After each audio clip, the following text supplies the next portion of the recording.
नमस्ते, म भरत। आज म तपाईहरुलाई रसबरी बनाउँदा चाहिने सामानहरू के हो अथवा कसरी बनाउने एकदमै सजिलो तरिकाले सिकाउने छु। सबैभन्दा पहिले दुधको प्याकेट राखेको छु, त्यसपछि चिनी, त्यसपछि काकती अनि सुकमेलको सानो पट्टी भए पनि हुन्छ अथवा पेस्ट भए पनि हुन्छ। पहिले ग्यास अन गरिसकेपछि दुध राखेँ। 1 लिटर दुध राखेँ। दुध राखिसकेपछि अब केही समय दुध उम्लिसकेपछि मजाले उमालिसकेपछि अब काकतीको पेस्ट सबैभन्दा रस हामीलाई काकतीको रस भयो भने उम्लिसकेपछि मैले काकतीको रस राखेँ। यसमा राखिसकेपछि अलिकति चलाउँछु। चलाइसकेपछि अब यसरी दुध फाट्छ अथवा यसरी एक साइडमा यसरी फाट्यो। तपाईहरुले देख्नुभयो, एकदमै सजिलो तरिका। हामीले केही पनि गर्नु पर्दैन। एउटा काकतीको दाना ल्याउने, काट्ने अनि त्यसपछि दुध उम्लिसकेपछि यसरी काकतीको रस राखिसकेपछि दायाँ बायाँ यसरी चलाउने। चलाइसकेपछि दुध फाट्छ। फाटिसकेपछि हामीले अब रसबरी मजाले बनाउनेछौँ।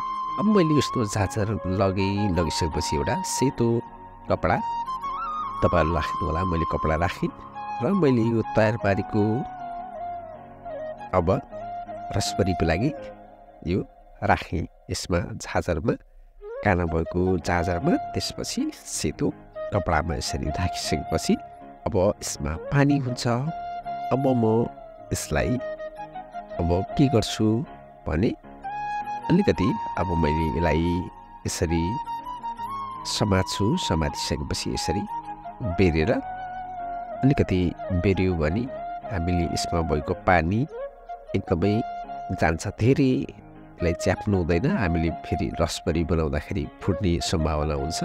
बिस्तारै थोरै गरेर हामीले यसरी च्याप्ने र हामी समथिङ 1 घन्टासम्म राख्छौँ अथवा म 1 घन्टासम्म यसलाई राख्नेछु। यसरी बिस्तारै यसरी गऱ्यो भने हामीले थिच्यौँ, बेस गरी होइन, अलिअलि बाहिरबाट थिच्यौँ भने केही मात्रामा यसमा रहेको जुन दुधको पानीहरू यसरी आउँछ। हामीले छोक्रा जुन तपाईहरुले फाटेको राख्नुभयो, मैले समथिङ 1 घन्टाको लागि यसरी अल्टरनेटिभ बनाएको छु। यसरी झुन्डाइसकेपछि पानी एकदमै सफ्ट भइसक्छ अथवा पानी सकिन्छ अनि एकदमै राम्रो हुन्छ। मैले एउटा यस्तो क्लिपमा यसरी झुन्डाएर राखेको थिएँ। फाइनली अब एकदमै अब यो एकदम खाली भइसकेको छ अथवा सबै निर्तिसकेको छ अथवा खाली भइसकेको छ। हेर्नुहोस् त, यसलाई पनि एकदम सफ्ट भयो। अब हामीले रसबरी बनाउनको लागि एकदमै बेस्ट भयो। 1 घन्टासम्म मैले राखेको थिएँ। 1 घन्टा राख्नु होला तपाईहरुले पनि, एकदमै बेस्ट हुन्छ। अब हातले यसरी मजाले यसरी गर्ने मैलेको जस्तो तपाईहरुले देख्नुभएको छ। मैले यसरी एकदमै यसलाई मसिनो गर्न हामीले जहाँसम्म चिल्लो आउँछ जति हामीले यसरी रकाट्यौँ अथवा मैले एकदमै यसलाई तलमाथि गरेर यसरी एकदमै यसलाई मिक्स गर्छु अथवा यसरी यसलाई अलिकति तपाईहरुले बुझ्ने भाषामा चाहिँ यसलाई अलिकति तुल्याउँछु। भनेको मतलब यसलाई मुसिसकेपछि अब एकदमै चिल्लो टाइपको निस्किन्छ अनि हामीले रसबरी बनाउँदा एकदमै बेस्ट हुन्छ। एकदम क्वालिटीको सोचेको भन्दा पनि बढी हुन्छ। कुनै समय नै लाग्दैन। हामीले एकदमै छोटो समयमा, सर्ट समयमा हामीले रसबरी मजाको तयारी गर्न सक्छौँ। मैले अलिकति टाइम लाग्यो, मैले केही बेरसम्म लगाएँ। तपाईहरुलाई अलि लामो भिडियो हुनसक्छ। अब यति भइसकेपछि एकदम बेस्ट भयो। मैले यस्तो हेर्दाखेरि तपाईँले देख्नुभयो। अब मैले थोरै लगाएँ आवश्यकता अनुसार अनि अलिकति मिलाउँछु। त्यसपछि 2टा हातको सहाराले यसरी मैले गोलो एकैछिनमा मैले गरेको जस्तो बायाँ हातमा मैले राखेको छु। दायाँ हातले हल्का यसरी सपोर्ट गरेर यसरी घुमाइदियो भने गोलो हुन्छ। तर मैले मजाले पहिला मुछेको छु नि, यसलाई एकदमै चिल्लो भइसकेको छ। एकदम सफ्ट, कुनै फुट्ने अथवा त्यस्तो देखिँदैन। एकदमै राम्रो देखिन्छ। अलिकति टाइम लाग्यो, मैले थोरै टाइम लगाएँ यसमा।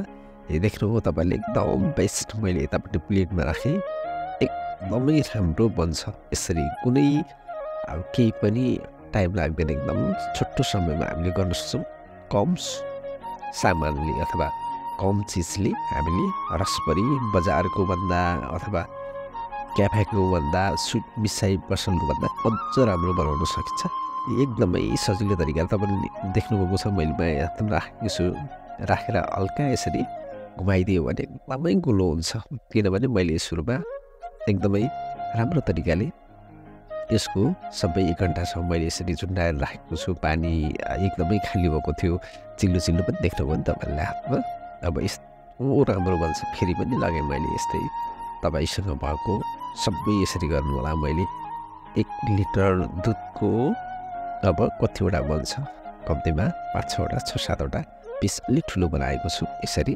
तपाईँहरूले देख्नुभयो एकदमै सजिलो छ तपाईँहरूले स्क्रिप नगर्नु होला भिडियो अन्तिमसम्म हेर्नु होला अनि मजाले बनाउन सकिन्छ आफैले आफ्नो घरमा कस्तो दामी भयो क्या हेर्दाखेरि मैले हातमा पनि तपाईँहरूले देखाएँ अब यसै गरी मैले रहेको बाँकी पनि यसरी एड गर्छु एड गरिसकेपछि अन्तिममा भएको यसलाई पनि अझ तपाईँहरूले राम्रोसँग देखाउँछु अब एकदम तयार भयो हेर्दै अब खाउ तयार भएको छैन खाउको जस्तो अनि मैले ग्यासमा यसरी पानी राखेँ पानी राखिसकेपछि अब यो जुन बनाएको मैले अब पानी राखेँ चिनी अब उम्लिसक्यो पानी उम्लिसकेपछि मसँग भएको चिनी आवश्यकताअनुसार मैले एड गरेँ पानीमा त्यसपछि अब यो सुपमेलको मैले यतिकै थिचेर राखेको 2-3वटा त्यो पनि राखेँ अब एकछिन मजाले पानी उम्लिन दिनुपर्छ चिनी पानी उम्लिसकेपछि हामीले तयार गरेको मैले तयार गरेको रसभरीको यसरी तयार गरेको दाना यसरी राखिसकेपछि अब मजाले पानी उम्लिरहेको हुन्छ र उम्लिनुपर्छ त्यसपछि मैले छोपेँ कम्तीमा 10 मिनटसम्म मजाले पाक्ने यसरी 10 मिनटपछि मैले झिकेँ 10 मिनटपछि झिकिसकेपछि अब एकदमै हेर्दाखेरि खाउँ जस्तो देखियो अब म यसलाई कम्तीमा अब यत्तिकै छोपेर 3 घन्टा 4 घन्टासम्म यसरी राख्नु होला मैले 4 घन्टासम्म राखिसकेपछि अब मैले 4 घन्टापछि खोलिसकेपछि देख्नुभयो तपाईँले एकदमै स्विट खाउँ जस्तो यति राम्रो हेर्दाखेरि देख्नुभयो तपाईँले यसरी गर्दा पनि कस्तो राम्रो मैले यसरी तयार गरी पक्कै पनि तपाईँहरूलाई भिडियो मन पर्यो होला हस्त